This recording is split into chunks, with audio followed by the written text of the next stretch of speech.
Good morning, everyone. Let's give it up for the Old Wives' Tale for their beautiful music this morning.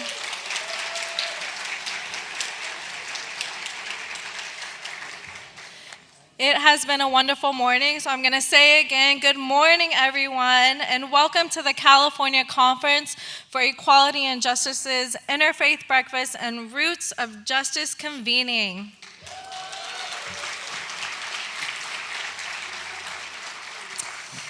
My name is Saira, and I'm part of the Building Bridges Department with CCEJ as a program coordinator for residential leadership, and I'll be emceeing for you all this morning. For more than 3 decades, CCEJ's annual breakfast has brought together hundreds of people to share in the vision of truly inclusive community. This year, we are excited to pair our beloved community event with our Roots Justice Convening for a day of deep learning, dialogue, reflection, and in the hopes of making our community more just and equitable. We are happy to announce that we have more than 400 people with us in person and virtually this morning.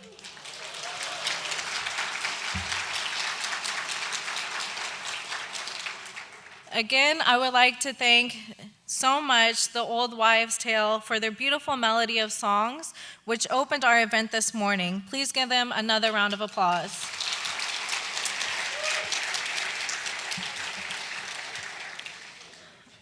I'd now like to invite Megan Kerr, Long Beach Council Member and CCEJ Board of Directors Chair-elect, to say a few words.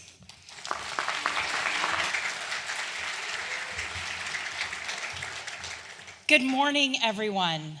Thank you for choosing to be in community with us today.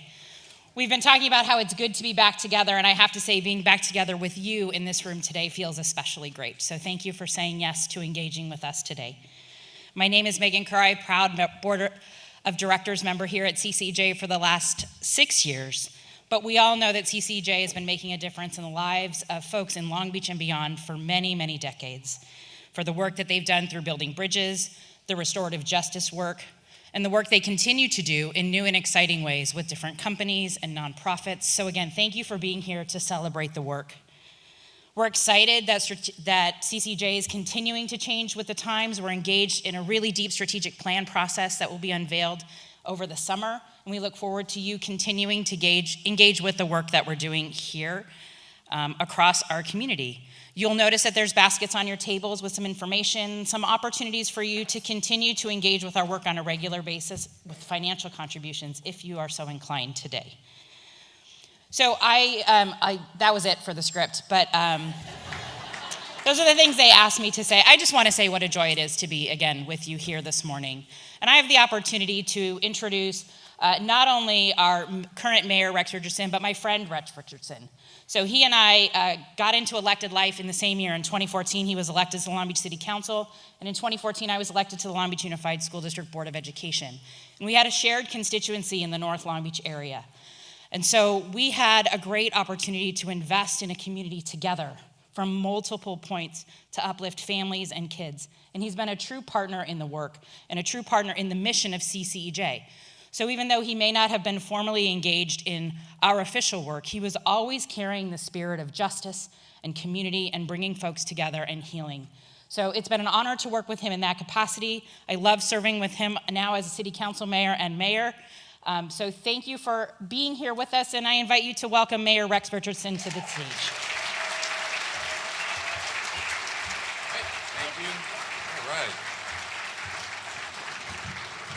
Let's hear it for Councilwoman Megan Kerr, our newly elected 5th District Councilwoman. It is so great that we have the former president of the school district on our city council, so I appointed her chair of our Educational Partnerships Committee. So let's hear it again from Megan.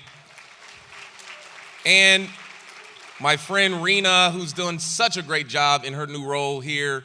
And she's from St. Louis, where I was born. She's from St. Louis. So thank you, Reena and CCEJ. I have to say, we're here at the Grand. It was 10 years ago at the Grand, 10 years ago this summer that we had our wedding reception, me and my wife, Dr. Nina Richardson, at the Grand.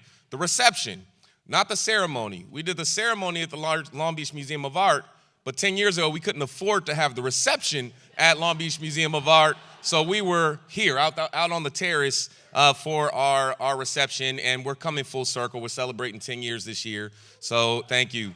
10 years, 2 kids later, a whole lot has happened in the last decade in terms of our life. So it's been wild. Well, I'm the new mayor of Long Beach. I'm not new to Long Beach. I've spoken here and emceed at this breakfast in the past, and I know many of you have known many of you for many, many years. But you know, it's been a fast start. Let's say a very fast start, right?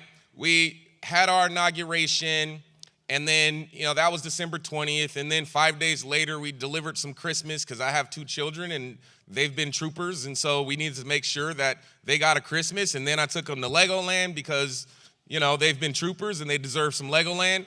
There's a window for Legoland. You don't want to wait too late for Legoland, right? Then, Dad, this sucks. Come on. All right, then we went to Palm Springs with my wife. Kids went to grandma's house because I'm married. I want to stay that way, right? And then around January 2nd, you know, we look at the charter and it says, oh, we need to host a State of the City. The charter says you have to give a speech on or before January 15th of every year, traditionally the second Tuesday of January. And so after giving one big speech at the Terrace Theater, 3 weeks later, we gave a second big speech at the Terrace Theater, our State of the City. And we laid out our 100-day plan for Long Beach. And I'll tell you, today is day 50 of our 100-day plan. And thank you. And it's been really, really good. We had to stand up a team. We've built one of the most diverse mayor staff, folks that you know. Here with me today is Jeff Williams. Where's Jeff, our director of community engagement? We all love Jeff, an expert in nonprofits. He was at Leadership Long Beach with me. He's over here somewhere. Right? We appointed some great council committees. We've done a lot of great work to really stand up a team to help lead into the future. We also declared an emergency on homelessness, deployed some new innovative strategies like our mobile access center. That's our intake center on wheels. Since deploying that center initially downtown, we've contacted more than 400 unique individuals and connected more than 200 of them to services. That's 200 people who are now on the path in a month, on a path to housing in our city. That's what we've been able to do by working together. And we're touring the city. We're visiting hospitals and schools and 100 businesses in 100 days and getting to know our city, all the things that a new mayor should do. But again, today is day 50. There's a whole lot more to do, but we're here at CCEJ. And we're talking about roots of social justice. And I would be remiss if I didn't talk about my own roots in social justice. And many of you know I'm not originally from California. You know, I was born on an Air Force base in Illinois, Scott Air Force Base, and my mother's from down in Alabama, a small town called Reform, Alabama. Right, not Alabama, Alabama. And in this small town, she was one of the first of 5 students in her school to integrate her school when she was 7 years old. The age, my daughters are 5 and 8. And I always wonder, why would a parent volunteer their child at that age as a parent? And I will remind you, I'm the first of small children mayor in our city's history. We've never had that. So I think of things from a parent standpoint. And what would it take a parent, what would motivate a parent to send their child in to have that Ruby Bridges story, right? And I remember those stories growing up, how my mother was teased and called Aunt Jemima and all those different things when she was 7. Well, it was an intentional action by my grandmother because she grew up in the Jim Crow South. And she was there protesting when Bull Connor said black students couldn't go to educational institutions, University of Alabama, right? She was out there protesting. This was her way of taking intentional action and passing it on to the next generation by investing in my mother and making sure she understood she had a role to play to ensure that her children could go even further. And so my grandmother taking action and protesting instilled that into my mother, who in turn instilled those things into me and my siblings. I was proud this week to see my young niece, my sister's daughter, out on the steps of the Supreme Court, fighting for student debt cancellation. She's 15, she has no student debt yet, but she's out there at the Supreme Court fighting. We have a responsibility to take those roots that we have, those stories, that legacy, and pass it on to the next generation so that so that we bestow our cities and our communities and our society to the next generation in a way that is safer, more inclusive, more equitable than it was when we received it. And so that's why it's so fortunate that Long Beach has CCEJ. CCEJ has been there for generations, ensuring that we continue to have these conversations about race and tolerance and peace and justice. We've been through a lot these last few years, a crisis on multiple fronts, a healthcare crisis that we came together and made tremendous progress on, an economic crisis we're seeing manifest still today on our streets through poverty and homelessness, and a social justice crisis and that manifested in many, many ways, including burning in our downtown. But when I think about those crises, I think about those moments that we all stood together. After we saw the burning, thousands of us, the very next day, were out sweeping up glass and painting out graffiti, boarding up windows as a community. By 2 o'clock in the afternoon, every window was boarded up, every piece of grass was swept up. That's the spirit of Long Beach that I know. That's the spirit of Long Beach that gives me confidence and reassures me that no matter what the challenges are, we can overcome them if we work together. And so I'm emboldened. It's day 50. We're really excited. We know that our challenges is great, but there's nothing we can't overcome. I want to wish you the very best on today's breakfast. And again, congratulations to CCEJ on incredible tradition. Thank you.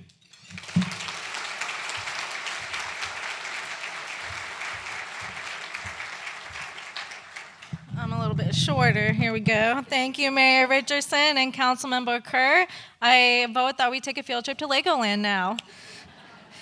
So CCJ would like to also thank a few other folks who made this event possible today. That is our staff, our CCEJ staff, our board of directors, and the breakfast committee. Thank you all so much. We also want to recognize our sponsors, and I invite you to acknowledge our sponsors the way we do at camp, which is the silent applause. So our sponsors today are, first, our signature sponsors, Ann Linsner and the Linsner family, Community Works Consulting, and our Unity sponsors, Port of Long Beach, Dr. Mike and Arlene Walter, our Hope sponsors, Rose Carey and Dr. Alan Brooks. I see you're all ready for camp with your applause. California State University, Dominguez Hills College of Education, Memorial Care, Long Beach Medical Center, Ralph's, Susan Stahlberg, Toyota TABC. We also have our justice sponsors, Assistance League Long Beach, Jack and Benny Barrow and family, Centro CHA, California State University Long Beach, California State University Long Beach School of Social Work, Dignity Health, St. Mary Medical Center, Goodwill, Kiesel Young and Logan, Rich and Amy Lapellis, Long Beach City College, Long Beach Unified School District, Long Beach Area Convention and Visitors Bureau, Lynn Pillsbury, Temple Israel Long Beach, West Delia School, and Swift. And all of our other sponsors who you can see listed in the program book on your tables.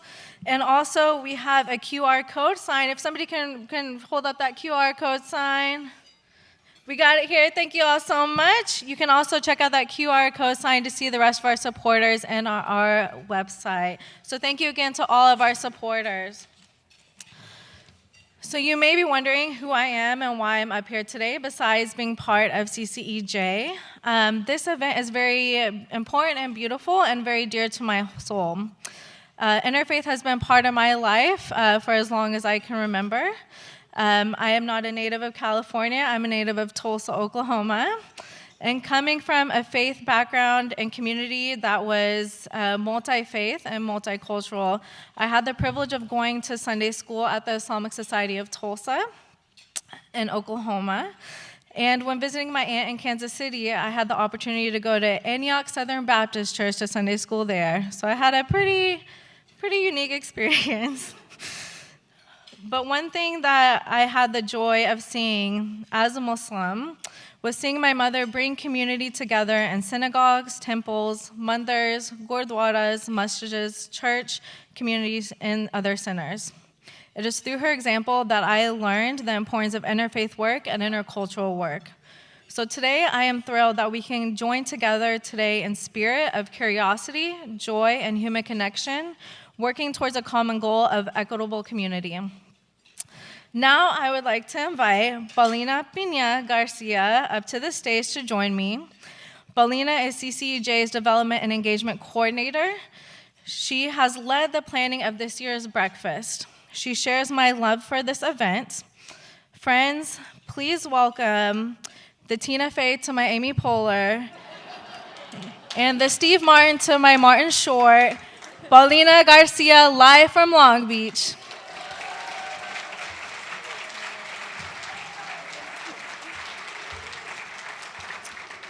Thank you, Saira. So I want to thank you all again for being with us today. It's so special to see a room full of just amazing faces. It is such a treat to be up here and to be amongst you all. So I have a question. How many of us have been to a really good concert where you had an almost spiritual or out-of-body experience? A lot of us, most of us. Good. What was special about it? What made it different than putting on a CD, as we would back in my day, or playing it on Spotify or whatever else, besides it being live? There is something valuable about experiencing things in community, which is why I assume you are here today. You're here today because, like me, you have a special need for a meaningful experience in community to celebrate the unique and special moment that is this breakfast, where people across diverse identities come together to learn and be inspired together. It is a gift of community. But why is it so special? In community, we are reminded that we are responsible for each other, whether it's a faith community or one made up of people of similar values. In community, we inhabit a world of possibility and hope. When we gather together at CCEJ's breakfast, we're activating the values or beliefs that commit us to one another and to justice by gathering. And in our moments of meaningful and real connection with one another, we cement that commitment.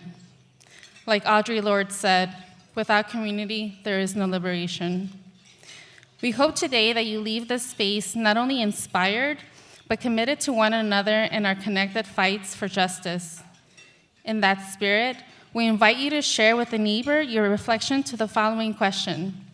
So yes, we're going to ask you to take a moment to speak with your neighbors. If you know them, great. If you don't, even better.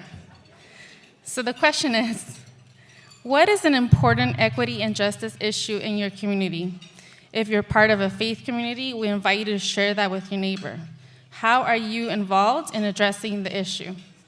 I'll repeat it once more, and then I'm going to give you 5 minutes to share with your neighbor. I know you're eating, but if you could take a moment, that would be great. So again, what is an important equity and justice issue in your community? And if you're part of a faith community or another community, we invite you to share that with your neighbor. How are you involved in addressing the issue? So you have 5 minutes to speak with your neighbor starting now. Good luck chatting.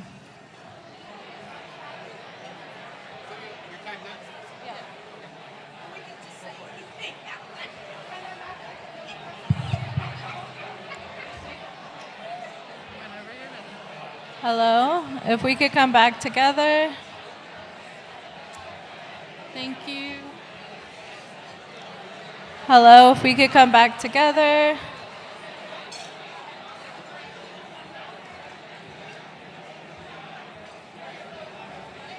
We don't know this. Thank you for trying on.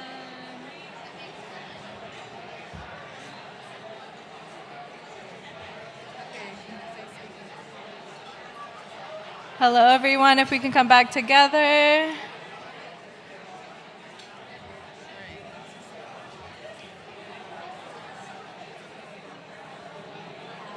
If we can come back together, everyone.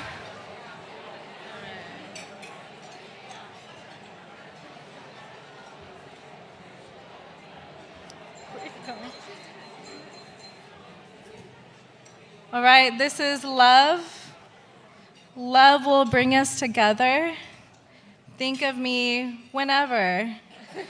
It's time to move on to hear a great presentation by someone else that's not me. So now, please, I would like to welcome our Director of Illuminar Training and Coaching for Justice, Saira Ogdi, who will be leading the conversation with our keynote speakers. Please welcome Saira Ogdi. Thank you so much, Sada. I am so honored to be able to introduce our guests this morning, Regina Jackson and Saira Rao.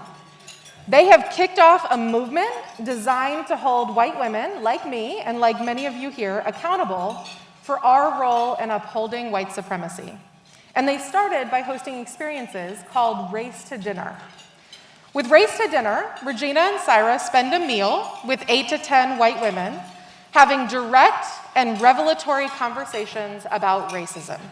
As they say, there's no better place for honest conversations than at the dinner table or the breakfast table. After years of hosting these dinners, they wrote this incredible book, White Women, Everything You Already Know About Your Own Racism and How to Do Better. And also had their work showcased in the groundbreaking documentary Deconstructing Karen, which we had the privilege of doing a screening for at CCEJ a couple weeks ago, which many of you were in attendance at. Thank you both so much for being here. Please join me in giving them a very warm CCEJ welcome.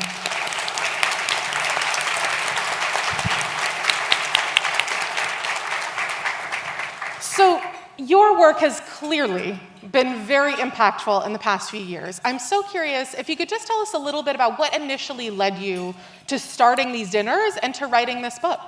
I would love to talk about that, but before I do, I want to acknowledge all my people, Black people and Indigenous people, because I know when the people at the bottom are lifted up, everybody rises. So thank you.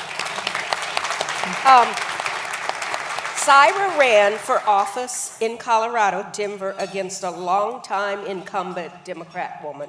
And Saira's whole campaign platform was anti-racism.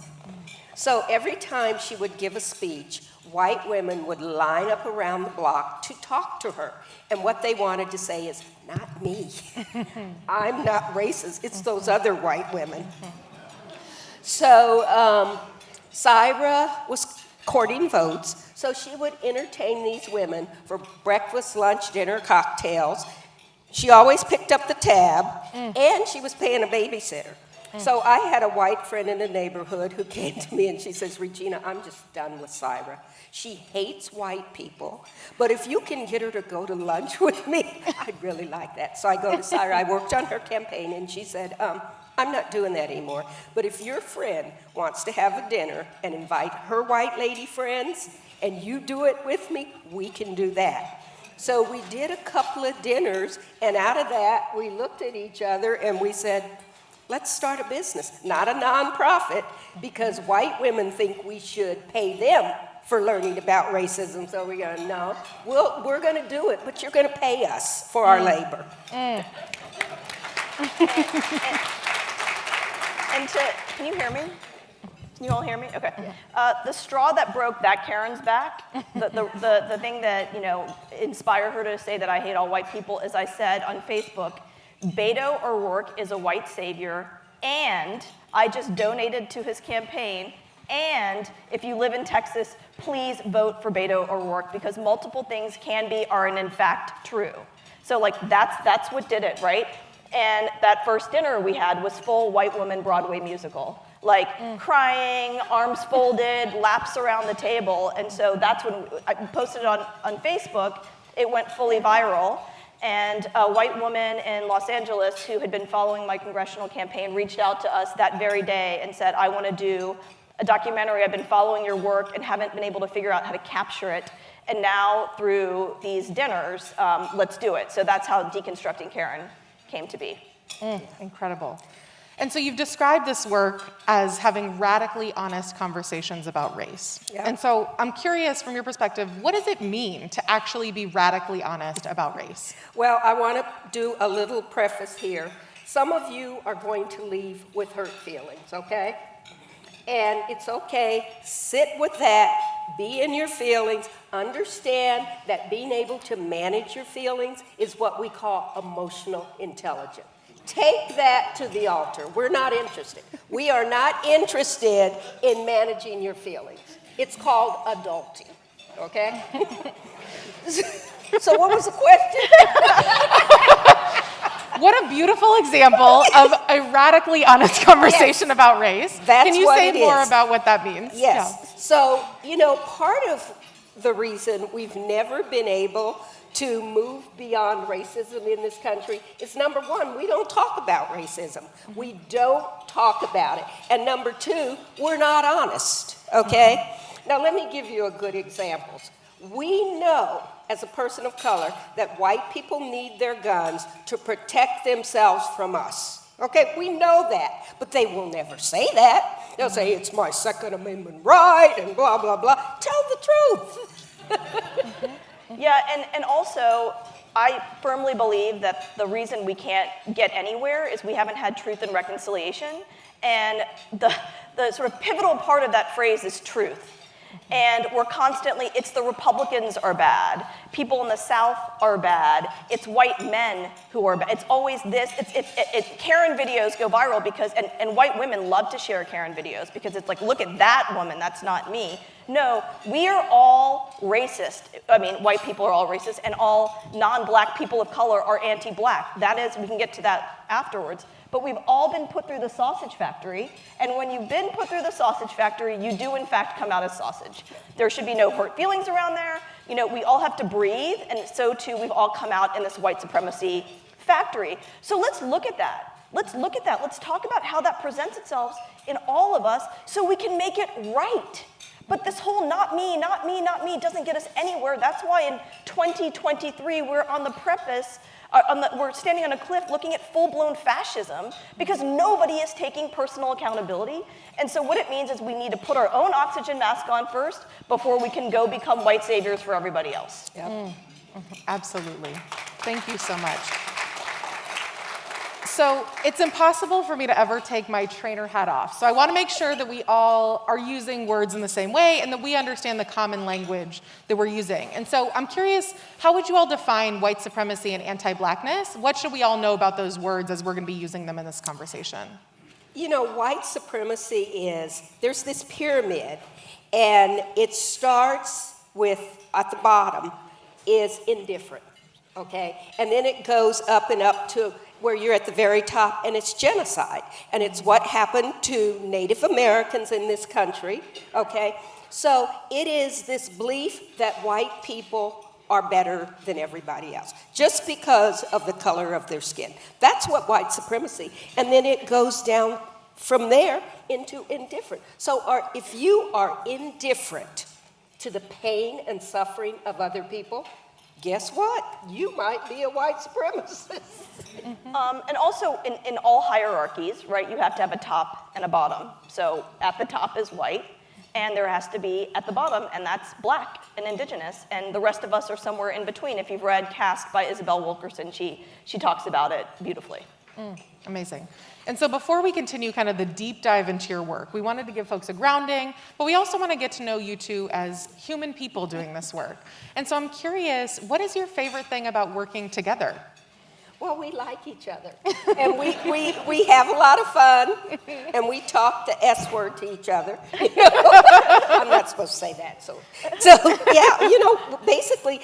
And Saira, I will tell you, gave me my voice. When I would hear her talk, I'd go, whoa, I'm a 72-year-old black woman. I didn't talk like that, okay? But Saira gave me my voice, and I so appreciate that. And that's, by the way, that's our non-black privilege, right? Like, that's why it's extremely important for Asian people, every Asian person in this room, to start using our model minority privilege, because it's going to take us all of us in this game. Yeah, I think that we have a lot of fun together, and we're doing, it's meaningful work. It's working. I mean, nobody is more shocked than I am that we started our first dinner was 4 years ago, exactly 4 years ago, February 2019. 4 years later, we have a New York Times best-selling book. This book came out 4 months ago, and it's in its 5th printing as of yesterday. Yeah. The documentary is one of the most watched documentaries officially in Canada now. It's completely making its rounds all over the United States. It's working, and I think that to me is sort of the most exciting thing of all. Yeah. But what I do want to point out, and this is again white supremacy, Canada picked it up right away. No major distribution company has picked up this movie in the US. And why would you think that is? Because we're so scary, right? Right. We're literally called anti-white terrorists. I'm a middle-aged Asian lady living in the Southeast, you know? And I'm an old black lady. And all we've ever done is just say how important it is to tell the truth. You know, everybody has their story. And here's the thing I say to we know. White people, we know. Hence the subtitle of the book, Everything You Already Know about your own racism and how to do better. And so can you tell us a little more about how we already know those things? I know at the dinners, one of the things that comes up is this idea of being surprised. Some of the white women are like, I'm so surprised at some of the story. I can't believe that happened to you. And so can you talk a little bit about how we already know those things? If for so many people, even maybe some people in this room, it feels like it's new information. Yeah. Well, you know, what I know, and this is a Dr. Philism, is you can't change what you don't acknowledge. But once you acknowledge something, okay, once you acknowledge it, then you have work to do. You have to make a decision.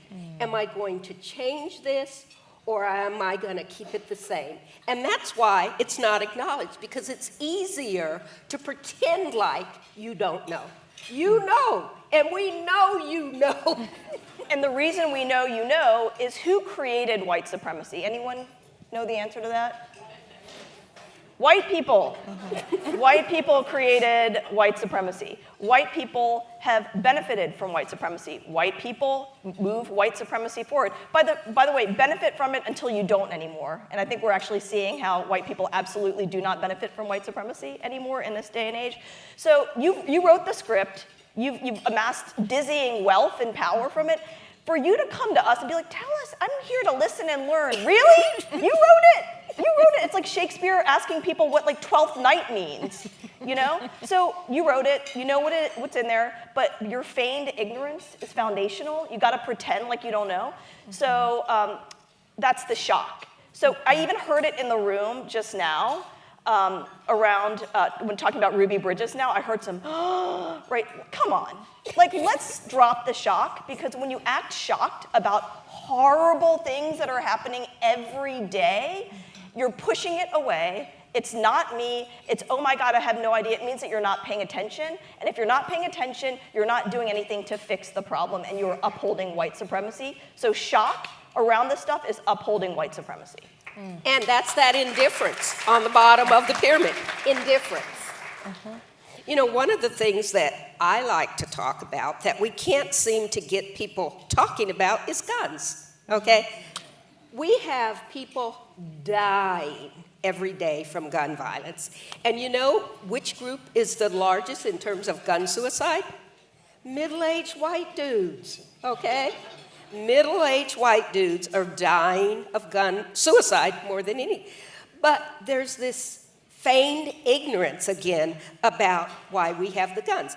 Guns were built into the Constitution.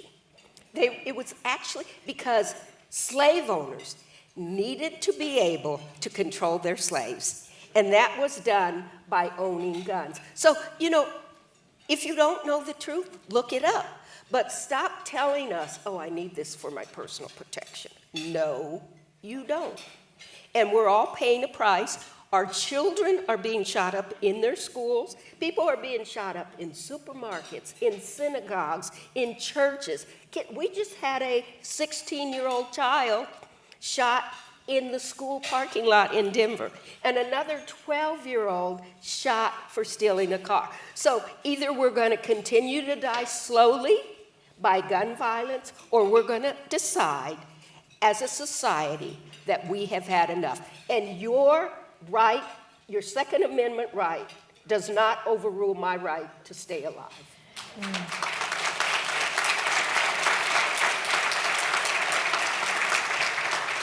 And further to that, I'm sure people in this room are like, well, I hate the NRA, and like I post memes about how much I hate the NRA, and I post memes about how much I hate the Republicans.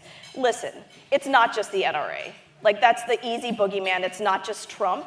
We have had multiple administrations now where there has been a Democrat in the White House. Both houses of Congress have been, run by the Democrats, not the Supreme Court, but there have been opportunities, and nothing has changed. So we all have to start acknowledging that we each individually have to come to organize as a community to make this end, and it's not just making the NRA the boogeyman is obviously not worked. That's not worked, it's not working, it's getting worse.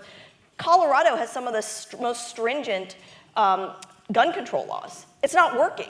It's not working. So the mayor is here. This is one thing that the mayors of every town and every city and every state in America can do. Start doing something. Sign executive orders banning guns and build into your budgets gun buyback plans. Build into your budgets to do that and see what happens. It will go to the US Supreme Court, but it's going to force people to actually deal instead of saying, I don't know.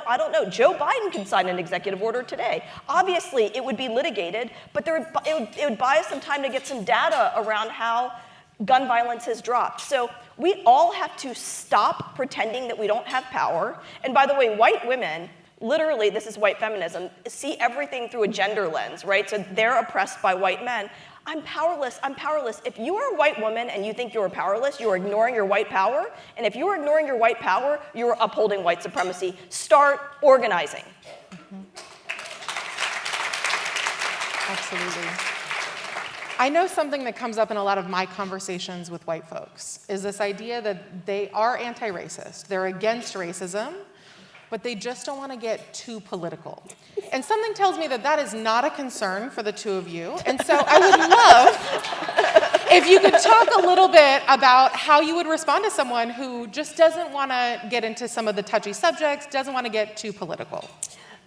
There's a couple of things. We have a network online of women who have completed either a dinner or a Race to Community, which is a 9-week program for white women on whiteness. And you take this course with other white women, okay? So, what was I going to say? Oh, okay, so someone just posted, your mind's the first thing to go. Someone just posted that these bystander rules, and they're really wonderful. So, you need to interrupt white nonsense. That's your job. If you are in the anti-racist space, you come for your people. It's not okay for you to stand there and pretend like you don't see stuff, because you see it. So stop ignoring it. Stop pretending like you don't have power, and come for other white people when they are doing, behaving, or acting in ways that are racist.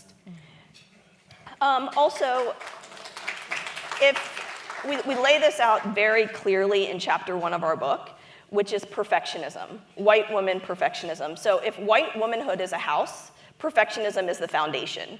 And so the whole thing is about being the most perfect, in every way, shape, or form. What immediately destroys your perfect? It's being seen as not nice. And what makes you not nice? Being rude. And what is rude? It's actually interrupting racism as it's happening. So, you all love to complain about your racist in-laws and your racist aunts and uncles. And then we'll say, oh, so what did you say when they said that about the lazy Mexicans? Well, nothing in real time, because that'd be rude. So I'm going to go behind their back and talk smack about them to everybody else, and that makes me super woke somehow. Anyway, it doesn't. And that's it. So that's the perfectionism piece. So that's the fear. The fear is I'm not going to be perfect anymore if I'm seen as not nice. Number one. Number two, once these white women get into, and yes, all of you white women, all of you, get into this anti-racism space, you do something that you might get critiqued by, and God forbid it's by a black or brown woman that critiques you. It's seen as like someone's brought a knife, when it's really just maybe a suggestion or a critique and not an assault. And then you're like, I'm done. I'm finished because I tried and I just got dragged on Facebook, as if getting dragged on Facebook is akin to anything. Yeah. And then they go away. It's like, I tried, and I didn't do it perfectly. There is no perfect. It doesn't exist. There's no such a thing. But it has kept you all on this. You know, if someone said famously, if white women spend as much time fighting racism as they do trying to lose that final 5 pounds, we'd be done with this a long time ago. As a recovering perfectionist myself, I deeply appreciate this conversation. I know we've touched on some of the themes that come up in these dinners, but for the people in this room who have not been lucky enough to either attend a dinner or read the book or watch the documentary, which I'm sure we are all curious to do if you haven't, what are some of the other common themes that come up at your Race to Dinners? What are some of the most regular conversations that you're having there, if you will? Well, I have the 3 Ds. Okay? And we always get this every dinner. Defend, deflect, deny. Okay? Those are the 3 Ds that always come up. You know, it's real easy to say, again, that not me. You know, or you're going to have an excuse. That's the defending. Well, and deflecting, okay? So you're trying to have a conversation about race, and then all of a sudden you're talking about something else. You know, that's what white women do. And I imagine white men do the same thing. As a matter of fact, I know. You know, and you've got to take some ownership, some responsibility. Again, nothing's going to change if you don't decide, number 1, acknowledge, number 2, I'm going to do something different. And we have lots of tools to help you. We are in this for the long run. Yeah, I would say the exceptionalizing is a huge one. I mean, like we just had a race dinner 2 nights ago in LA, and the second woman who started talking about why she was there, within 10 seconds she veered to, well, in Los Angeles, it's very multicultural, whatever that, you know, okay? It's nothing like when my son goes on a traveling lacrosse team to Boston and Canada, and the next thing you know, they're all talking about how racist Boston and Canada are, and we were like, what?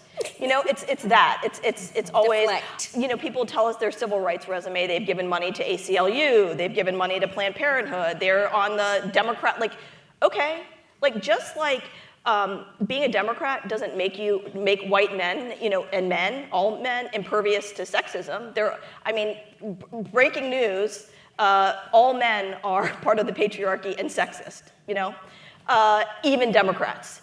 And so, so too goes for who cares that you donated to the ACE? Great, keep doing that, and you're also racist.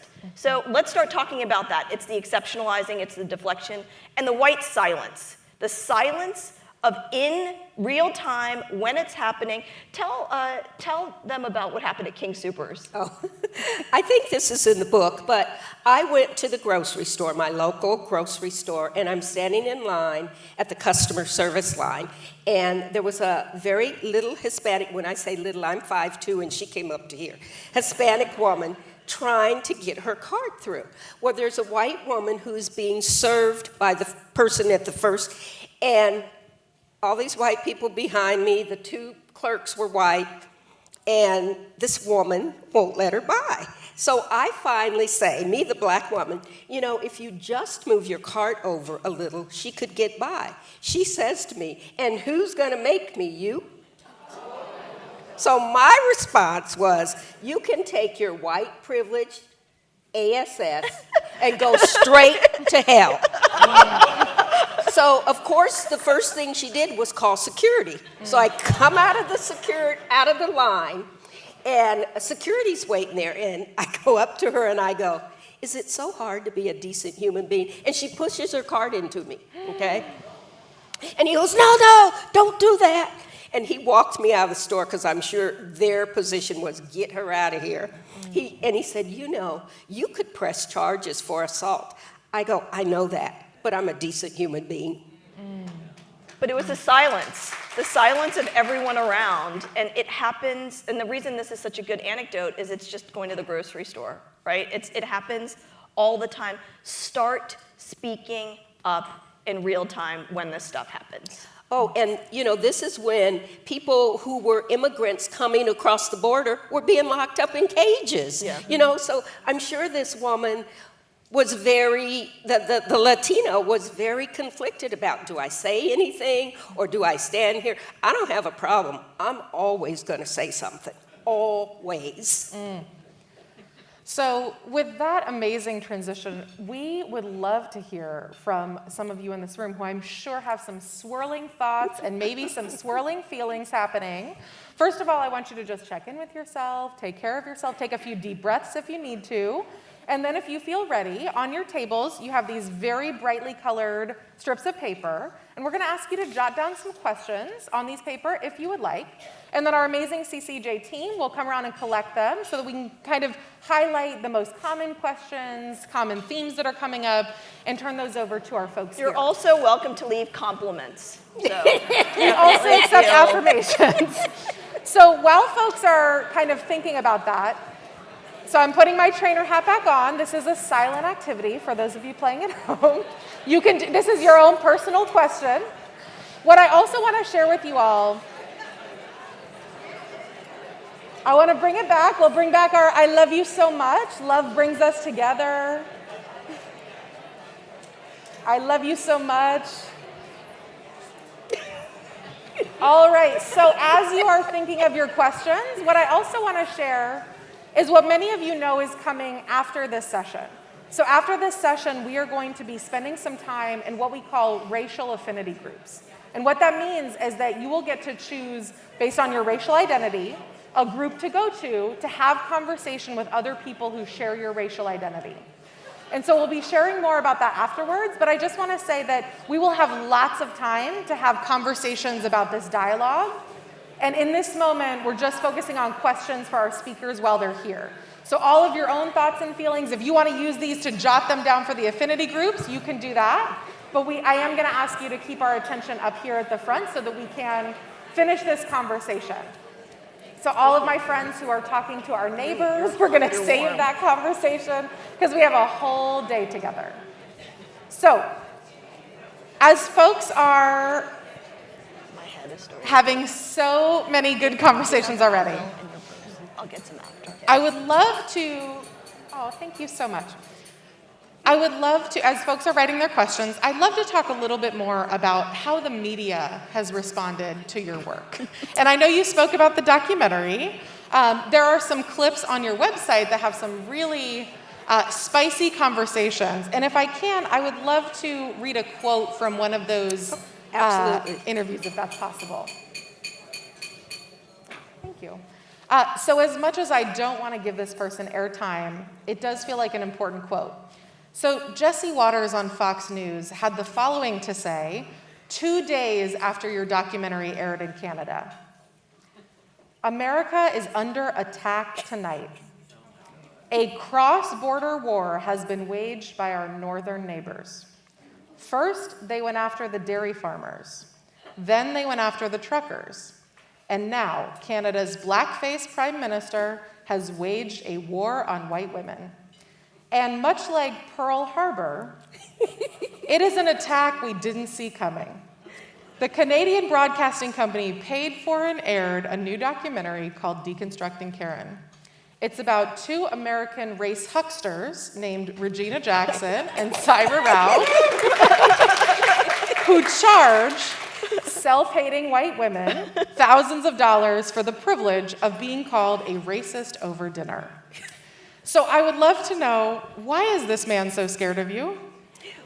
Well, there's a couple of things I want to say. Number one, if Fox News comes after you, you know you're doing something right. Right? Yeah, so, it is what it is. I am just a person who goes through life doing what I can do to make a difference, and I don't care what anybody thinks. My husband says to me, Regina, people think you're crazy. By people, he means him. He means him, but he's afraid to say that. I go, I don't care. And he goes, that's why they think you're crazy. Don't care. So here's the deal with the media, and this is a great example of how all of it's racist. So Fox News basically has an intern following us now. And a couple of weeks ago, a white woman who's the head of a children's hospital in Toronto tweeted that she was a fan of our book and our film. Tweeted that. And within a couple of hours, she had thousands and thousands of just horrible things. And I saw, she reached out to me over DMs, and we had a Zoom. We had like an emergency Zoom, and I was like, this is what happens. I mean, this is our lives. Do a deep dive on us for like an hour, and it'll give you a window into America.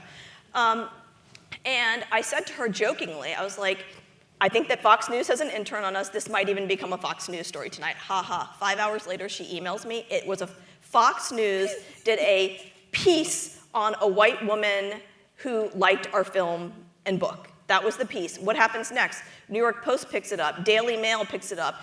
The UK press picks it up. It becomes a global story, okay? Fine. Who cares, right? Here's where it gets interesting. What has the New York Times done? It's a New York Times bestseller. What has the Washington Post done? What has the Today Show done? What has anybody else done on the other side? Nothing. Zero. That's the Democratic Party.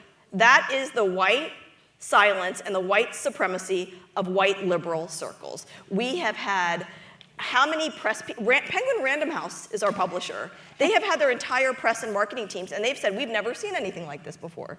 We cannot get you all booked on anything. Nothing, right? Dr. Phil had us on. It was supposed to be a 2-part series. After the blowback from the first one, they did something that they've never done before. They dropped the second part. They didn't even run the second one, even though it was promoted.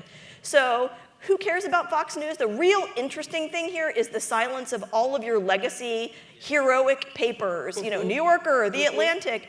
Nobody wants to touch us. So what does that mean? It means that that's the white silence, and they're letting the hate and the violence of Fox News dictate this. That's what it means. It also, look at the way it plays out even in our political scheme, right? Like the Squad gets annihilated and attacked all the time by Fox News. How many opportunities have any of those black and brown women had to even write op-eds in the New York Times, Washington Post, LA Times? I can tell you, here's a spoiler, very few, close to zero. So that's how every single institution is working to silence this. Penguin Speakers Bureau.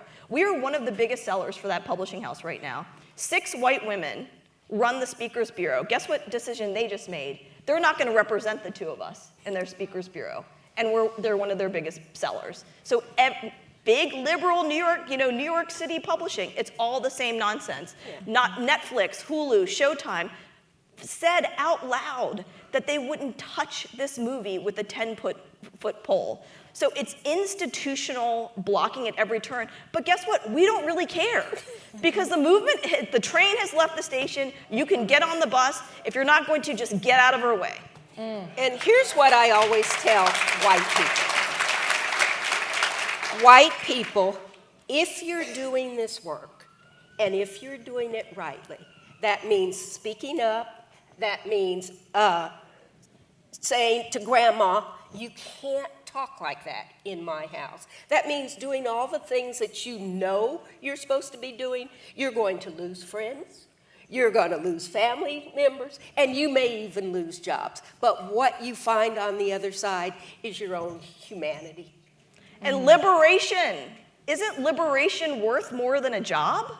Or like getting invited to a cocktail party? Seriously.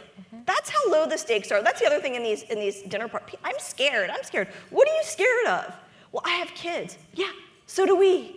Like literally scared that their kids are going to be like not invited to parties. My kid got punched the first week of school in his new school and was told to go back to his country, and you're scared that you're not getting invited to a cocktail party. Wake up. We have bigger problems than your cocktail parties.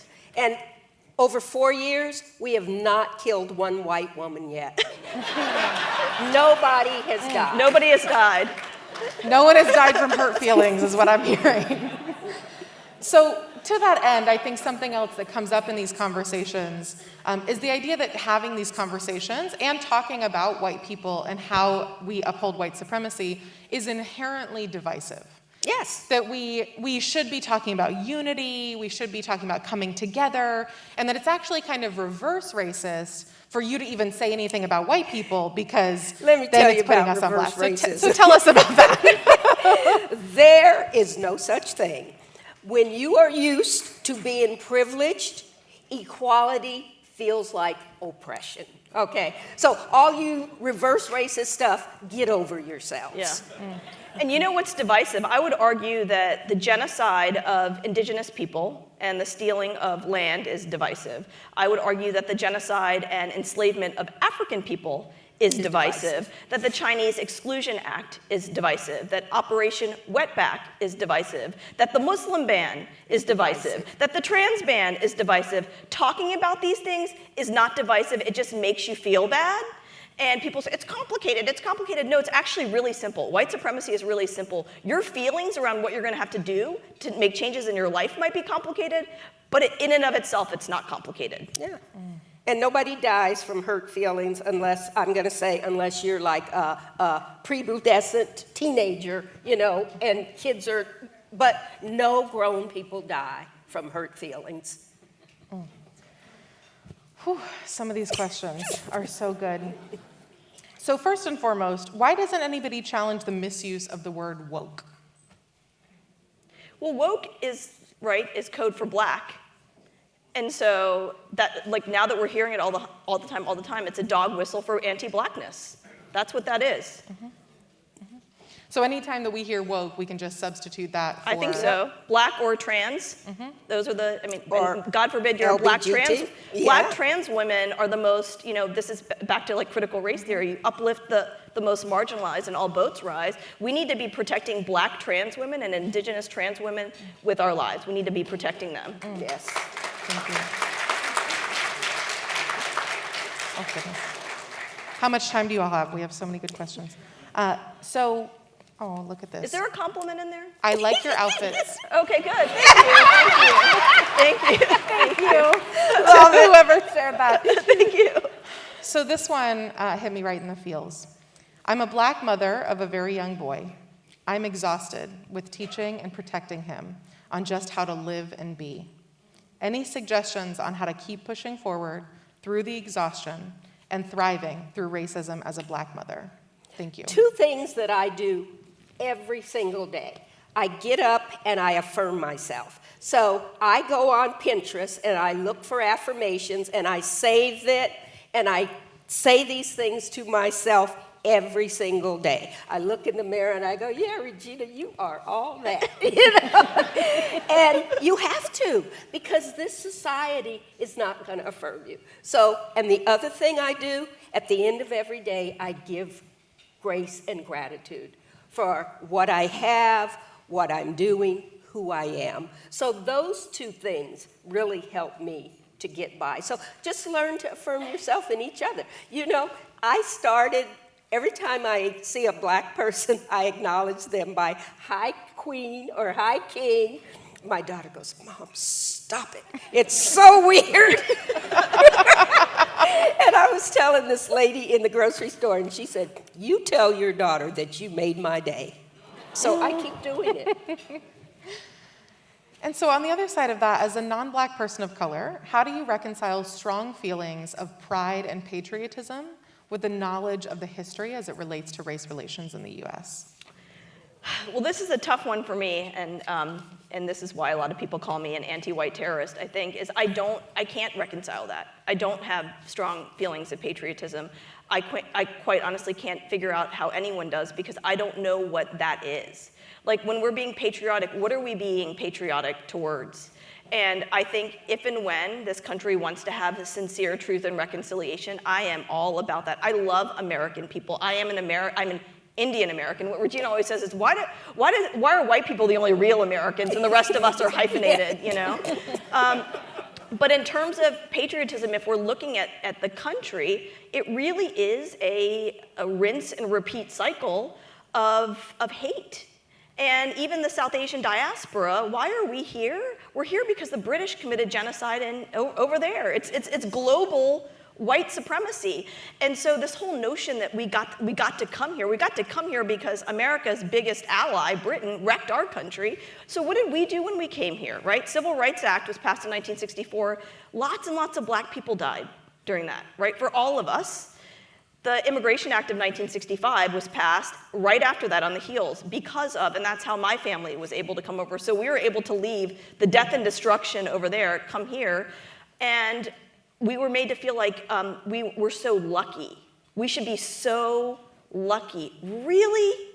Number one. Number two, we also were taught to assimilate to very clearly to white culture, not black culture. So what do? We try to separate ourselves from black people the minute we get here and aspire to whiteness. And so the cycle continues. So if we all want to have that conversation and feel patriotism around that, great, but I am not pledging allegiance to this flag. And I don't think I can reconcile it. Thank you.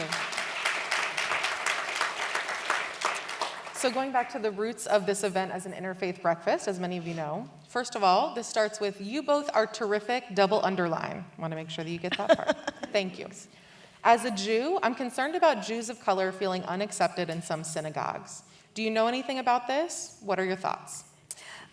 Yes, we have in our program, our Race to Community program, we have Jewish women who have participated, and we talk about everything, honestly. And, you know, again, it's that white supremacy, white Jews versus Jews of color. You know, it's like, I want to read you guys something on my phone because I think it's very, very important for people to hear. Okay. So talk to Saira while I get my phone. Whoever asked that question and anyone else here who is interested, anyone in the white Jewish community, we actually have a huge community of white Jewish women, and we're actually starting led by white Jewish women in Toronto, starting a separate little meeting place online to actually have these conversations. So if you're interested in that, just come to me afterwards and I'll direct you in the right place. It's a very robust conversation that's happening in our community. Nice. So, Regina's back. Look at that. Okay. Now I got to find it. Okay. I got it. So this is a young black man who is married to a Latina from Puerto Rico. And he spends lots of time in Puerto Rico with his family. And this is what I want to read to you because I read this and it just hit me. Here's the deal. I don't want to be a minority anymore. I did that for a large chunk of my life, especially professionally. I was almost always the only black person in the room. Well, it wears you down over time. It breaks with no brake pad. I need my people. I need all the beautiful skin tones all day long. I need culture. I need community. I need the I see you look that comes with Buenos Dias. And to be clear, this isn't a color thing. In that sense, it's a cultural thing. If you know, then you know. If you don't, then that's what I'm talking about. And that being in a society that doesn't affirm you, where you don't see people who look like you, it's devastating. And this is a young man. He graduated law school with my son, so he's maybe 52, 53, you know, and he's moving back to Puerto Rico, even though he's an American born. That's how it wears on you. And that's the daily stress. And I don't talk about any microaggressions because that's just nonsense. I talk about racial aggressions. And again, you all know. You know when you're doing this, so stop. And the good news is 52, 53 is actually a young man, so everyone can feel good about that. He could be my son. Yeah. So obviously you all are very comfortable with sharing your thoughts, very comfortable with kind of letting go of other people's opinions. I want to invite us to maybe travel back to a time when either that wasn't true for you or use your imaginations to a time when maybe that wasn't true for you. For this question, how did you get to the point that you felt comfortable to be honest, especially in public, about how you feel? Being on this woman's campaign, working with Saira, and hearing the stuff that came out of her mouth, I would go, did she really say that? And then I said, I'm going to emulate Saira. You know, I'll tell you, I know how hard this is because no one was more surprised than me when I learned 6 years ago that I was not a white woman. You know, I was a white woman trapped in this body. And I've known forever. I've known for as long as, one of my earliest memories was I would do anything to be white, and I'm so grateful I'm not black. So everybody knows. Everybody knows it's not too early. We all have to talk to our kids about this stuff. So white people, when do I talk to my kids? When do you not talk to? It's from birth, you know? But I'll tell you a story. I was a third-year law student at NYU when the World Trade Center happened. On Tuesdays of that fall semester, I had a clinic at the U.S. Attorney's Office right next to the World Trade Center. So I was coming into the World Trade Center after the second plane had hit. So I was one of the people that you saw running up Church Street, one of the thousands of people running up Church Street. So I left my apartment that morning in my suit and my backpack and all that as the model minority. And I came home 12 hours later bleeding, shoeless, as a terrorist. That's how fast it changed, right? In the weeks that followed, I mean, I would have called, if you see something, say something. I'd see myself in the mirror and dial the number, you know? And so that's what happens. And the East Asians in my class were like, I'm not one of those Asians. The Hindu Americans were like, well, we've hated the Muslims this whole time, right? And then and I still was silent. I still was silent. You flash forward to the China virus and the Kung flu, and South Asians are like, we're not those kind of Asians. This is what it's a shape-shifting thing. Always, some non-white group is blamed for everything. At some point, black people are always blamed. And then it's like a cycle, right? And so if at that point I wasn't willing to speak up, you know how powerful it is. But for me, what happened is, Regina says this in the movie, it takes a significant life event to wake you up. And it was when I realized that my closest friends who were like family to me, it's why I moved to Colorado from New York, was to be with these white women friends from college, basically told me that they did not see me when I was as a brown woman, did not see me, refused to see me. So this whole love trumps hate is nonsense. Personal relationships are going to save everything. You know, turns out that men with daughters are still misogynists. So personal relationships don't save everything. And so that's what got me to wake up, honestly, is when the people who were closest to me in my life, individually and collectively, broke my heart. And I will say this, though, that was in 2016. We're all aging in dog years in this country, right? So if you're still not even waking up in 2023, I beckon you to consider why. We don't have Roe versus Wade anymore. We are criminalizing the LGBTQ community. The Colorado River is drying up. Yes, climate catastrophe is also connected to white supremacy directly. So if you all want to live, and if you want humanity to continue, wake up. So, as unfortunately, we're slowly circling to the end of our time here, but I want to go back to something, Regina, you said when we very first met on Zoom. You said that you often visualized what you want to do, be, and have in the future. And so for both of you, in this season of life, what do you want to do, be, and have? I want to be a person who stands up for other people, a person who will not let anybody be harmed. What I want, or what I want to have, is liberation. You know, I want to be free of white people nonsense. That's what I want, okay? And do, be, and have. I did have. I did do, and be. You wouldn't be awesome. You were awesome. Oh, I'm already awesome. I'm already awesome. I'm going to just crunch those verbs together. I want humanity to survive. And we are not in the fight of our lives. We're in the fight for our lives. We're in the fight for all life throughout time and space. And we have to really understand that and believe that and know that. In January of 2025, there's a high likelihood that someone by the name of Ron DeSantis is going to be our president. And Florida is simply a blueprint. So for the rest of the country, please know this deeply. We don't have a lot of time. We don't have a ton of time to listen and learn, or even listen and unlearn. We have to move into action and organize. So we had a Hollywood screening of our film last night, which was kind of a trip. But we were asked this, like, what to do.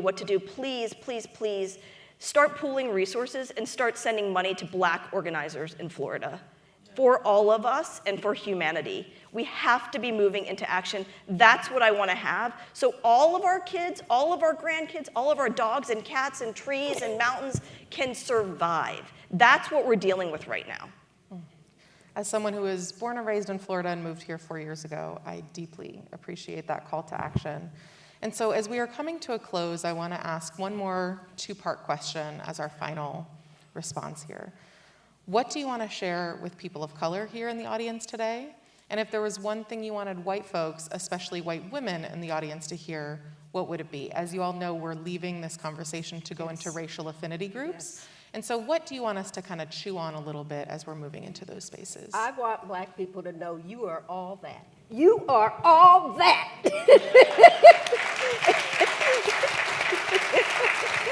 And what I want white women to do is stop being indifferent.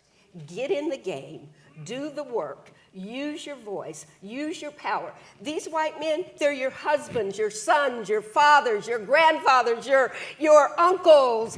So talk to them.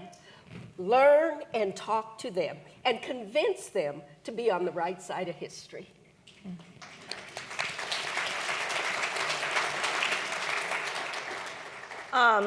I would say to Black, Indigenous, Asian, Latino folks, we see you, we love you, we hear you, we believe you, and we are you.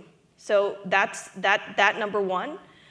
For white folks, and these are just very, because white people love to check boxes. You need like very, so follow us on Instagram, @Race2Dinner and @DeconstructingKaren, number one. Number two, read this book, including, by the way, what we love the most is Black and brown folks are saying that they love this book and this movie because they feel seen. And so it's for everybody, but there's tons of different book clubs happening. So join our book club. There's gonna be information on our Instagram about that later. Have a watch party for Deconstructing Karen and talk about it. These are movement pieces. This film and this book, they're movement pieces, and it's meant to get you actually just started on your journey. It's step one. It's not the end. These white women sometimes have us for race to dinners, and they're like, we checked that box. No, we're good, No, this is to get you started, and please start organizing. And again, white people are like, organizing? We don't know what that means. You guys are the epic party planners. That's all you do. You love planning parties. That is all organizing is. Organize to talk about this stuff. Organize to start raising money to give to other organizers in other parts of the country who are doing this work, boots on the ground every day to save all of us. Organize, organize, organize. That would be the red states. Thank you both from the bottom of my heart much for sharing your wisdom, your time, your voices, your experiences. Please join me in giving an incredible warm round of applause to these amazing folks. Oh my God. Thank you. Thanks. Thank you. Thank you. Thank you, thank you, thank you. Thank you.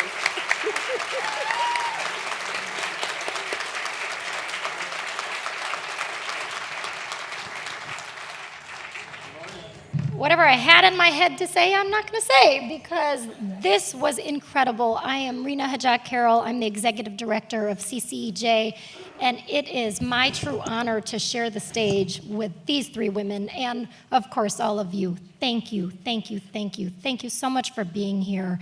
If you came today to be affirmed, I really hope you were affirmed. If you came today knowing that you were going to lean in just a little bit because this was some new content for you, I really, really hope you leaned in. One of the things that I know after this morning is that their authenticity is contagious. Their truth, their honesty, I hope will carry all of us throughout today and throughout our lives as we do this important work to eliminate bias, bigotry, and racism. And as you know, that is why CCEJ is here.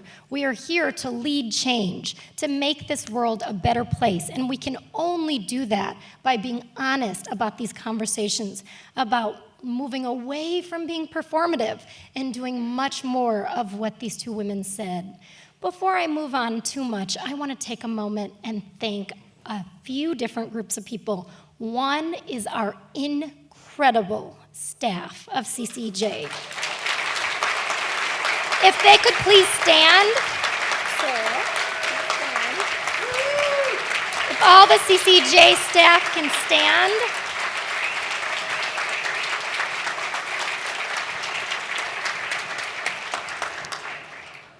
And I also want to thank our former staff. We have a few former staff in the room, and I would be remiss to not thank my predecessor, Kimmy Manikis, who is here also today.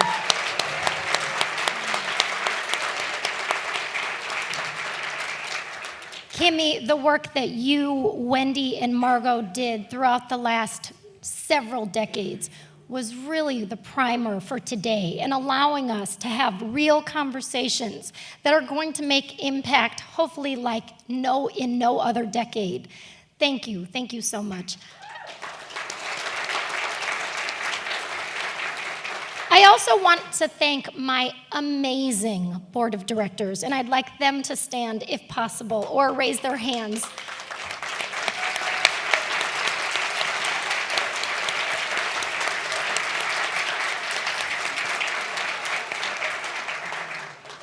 This current board of directors of CCEJ is the most supportive and open and innovative group I have ever worked with. And I am so honored to be in service to them as we serve our community and our country, because this work is not specific to Long Beach, as we know. We have tentacles in so many different places, and I am excited about what CCEJ is going to do today and in the future. We have much work to do, so thank you. Thank you for being a part of this community. Thank you again to Sarah, who did an amazing job with Regina and Saira. Sarah, of course, had about 37 questions prepared for you all, which she got through maybe 6 of. But thank you again, Regina and Saira. You both are incredible, and we loved having you here today, a part of our CCEJ family, and know that you're always welcome. Thank you. And again, for those of you who are sitting in your feelings, I think Sarah used the word swirling. If feelings are swirling for you, if you have thoughts, if you have questions, if you have discomfort, please lean into that. Today is a day of learning. Today is a day of growth. And so we invite you to stay today. We invite you to stay and go to a racial affinity group after this session in just a few minutes. Go to that group, ask your questions, be real, be honest, be authentic about where you are. And when we again all do that collectively, we will create this better world that we all so desperately want and need. Thank you again. I'm going to bring Sarana up one more time so she can tell you where to go for your racial affinity group. Thank you again.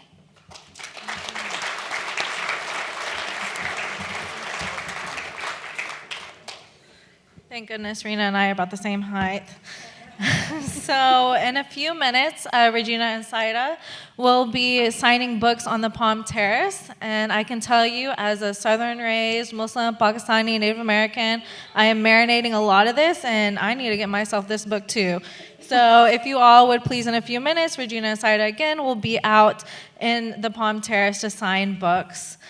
We also have resources from our community partners, and we will also be raffling off bundles of our speakers' books at the end of the day, so please don't leave. You can enter the raffle by leaving your name at the CCEJ resource table. Again, that's out here in the hallway. So we do have racial affinity groups, as Reena mentioned, and this is really a space and time to continue the conversation, continue what Regina mentioned about what do we want to do, who do we want to be, and what do we want to have. So I'm going to read off the racial affinity groups. If you can't find the rooms, please reach out to one of our CCEJ members, staff members who will help you find the rooms. So we have racial affinity groups of the Black and African American group, which will be in the Garden Room B. We have a Native American Indigenous group, which will be in Garden Room A. We have Latinx group, which will be in the Grand Ballroom. We have a Southwest Asian, North African, Middle Eastern group, which will be in the Palm Terrace B. We have a bi-multiracial group, which will be in the Pacific Room. an Asian Pacific Islander group, which will be in Palm Terrace A, and then a white European American Catalina Rue. So I hope you all memorize that right now. If you did not, we do have folks that will help direct you.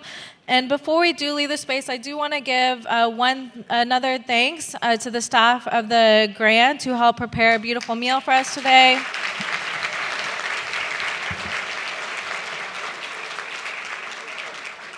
And with all of that being said, we will be at our racial affinity groups at 10:30. So please continue the conversations, continue the love that we brought together today, and we'll see you all soon. You want me to help you?